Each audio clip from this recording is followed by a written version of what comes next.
Juillet 1914, l'Europe s'embrase. En France, la mobilisation générale est décrétée le 1er août. Dans tout le pays, les hommes de 19 à 51 ans quittent leur famille, leur maison, leur ferme, leur travail et rejoignent le régiment auquel ils sont rattachés. Parmi eux, Jules Fournier, un Breton qui vit à Lorient.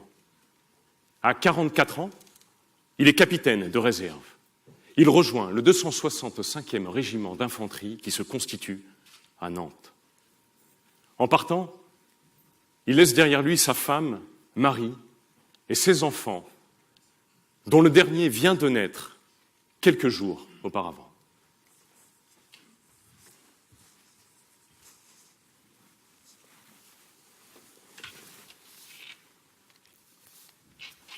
Lettre du 25 août 1914. Marie, je suis à Arras en transit. Le vaguemestre part avec le courrier ce soir, alors je t'écris ces mots. Ce sont les mots d'un mari déchiré par notre si soudaine séparation. Mais ce sont aussi les mots d'un militaire rempli de courage et qui se battra comme un lion pour défendre sa patrie. Tu aurais dû voir notre départ de Nantes, comme nous étions fiers. On nous acclamait comme des héros, on nous offrait des fleurs et des milliers de sourires. Et puis, il y a eu le train vers Paris. Alors, petit à petit, les clameurs et les hommes ont fini par se taire. À cet instant précis, j'ai su tout ce que je pouvais perdre si je ne te revoyais plus.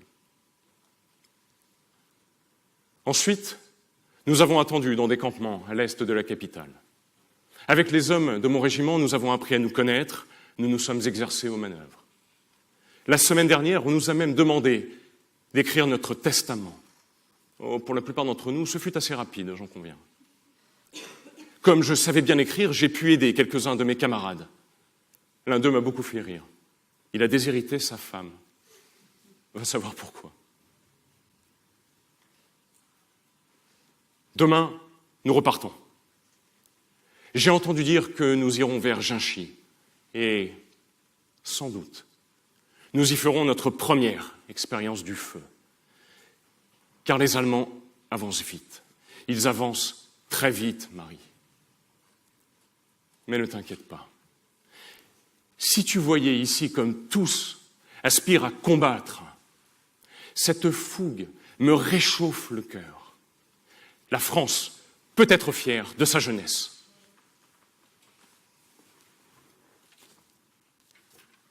Jordanie.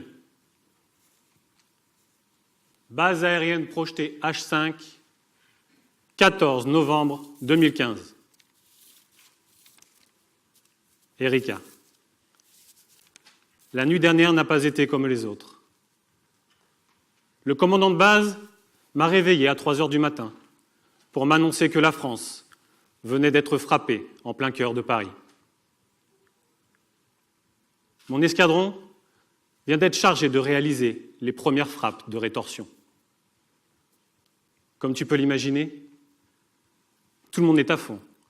Les mécaniciens préparent les avions, chargent les armements, avec encore plus d'enthousiasme qu'auparavant. Ils ont même écrit sur nos bombes, comme nos alliés américains. La première mission a eu lieu ce soir. Et quelle mission! Depuis la préparation jusqu'au briefing, tout le détachement a fait les efforts pour y participer. Tu sais, j'ai vraiment de la chance d'être entouré par de tels professionnels. Au départ de nos 4 avions, tout le détachement nous a fait une haie d'honneur, comme pour nous accompagner le plus longtemps possible. Dans mon cockpit, j'étais dans ma bulle, focalisé sur ce que j'avais à faire. Et si j'ai ressenti une émotion particulière jusqu'au décollage, elle s'est estompée peu à peu pour laisser place à la concentration. Ce vol était incroyable, presque mystique. Mais je ne peux t'en écrire davantage, confidentialité oblige, même si j'en brûle d'envie. À notre tour de vol, tous les mécaniciens étaient là. Tout le monde voulait être présent pour ce moment. On était tous à la fois soulagés et heureux d'avoir accompli ensemble notre devoir. Tu vois, après avoir été leader de la patrouille de France, je pensais avoir vécu des émotions humaines que je ne retrouverai plus. Je m'étais trompé. Ce soir, je mesure pleinement la chance que j'ai de t'avoir à mes côtés. Je ne te remercierai jamais assez de me soutenir comme tu le fais. Je regrette juste de ne pouvoir partager ces instants avec toi.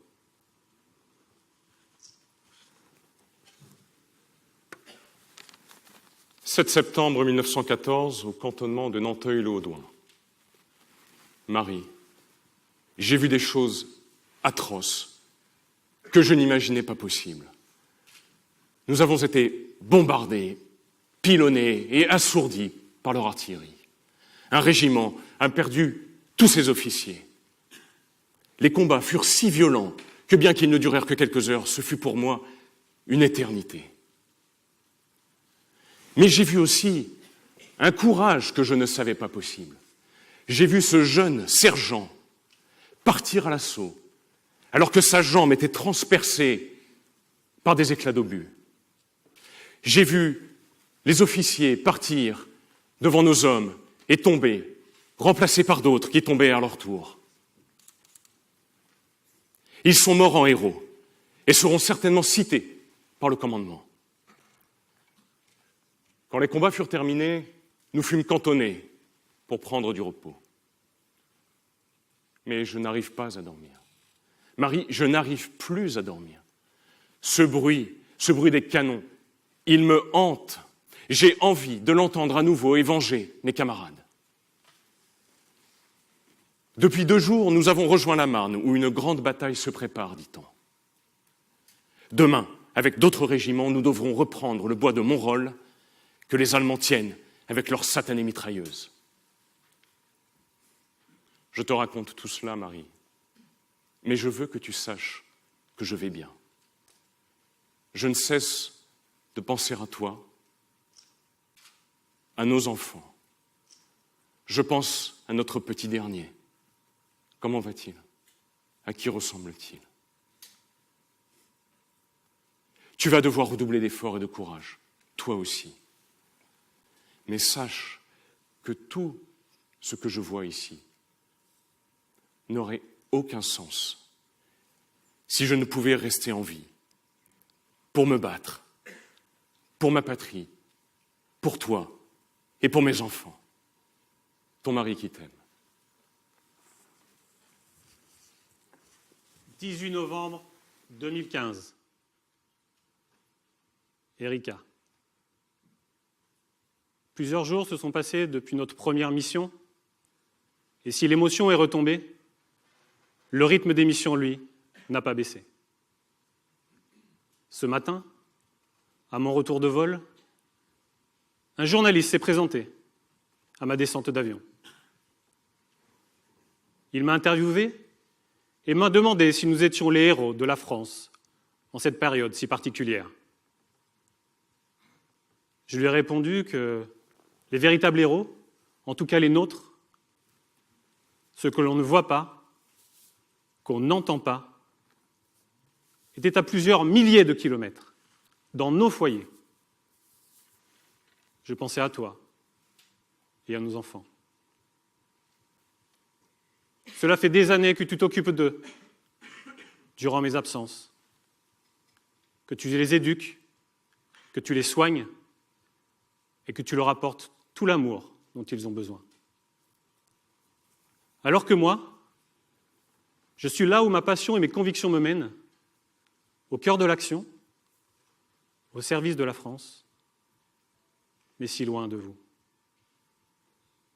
Sans toi, jamais je ne pourrais vivre mon engagement de la même façon. Jamais je ne pourrais défendre notre patrie avec la même sérénité ni la même force.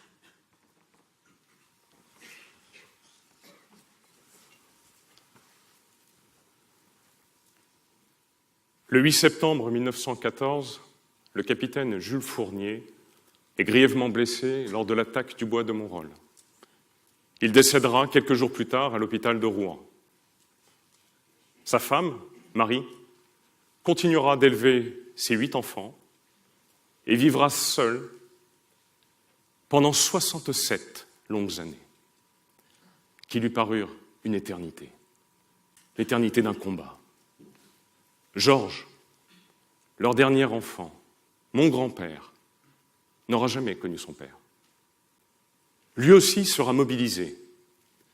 En 1939, il sera contraint à son tour de laisser sa famille seule, traverser la guerre et fuir sous les bombes qui tombent du ciel. S'il faut un courage immense pour partir au front, un courage que seuls les militaires connaissent et qui forge en eux l'héroïsme, il n'en faut pas moins pour regarder son mari partir à la guerre et accepter de ne plus l'attendre toutes ces longues années.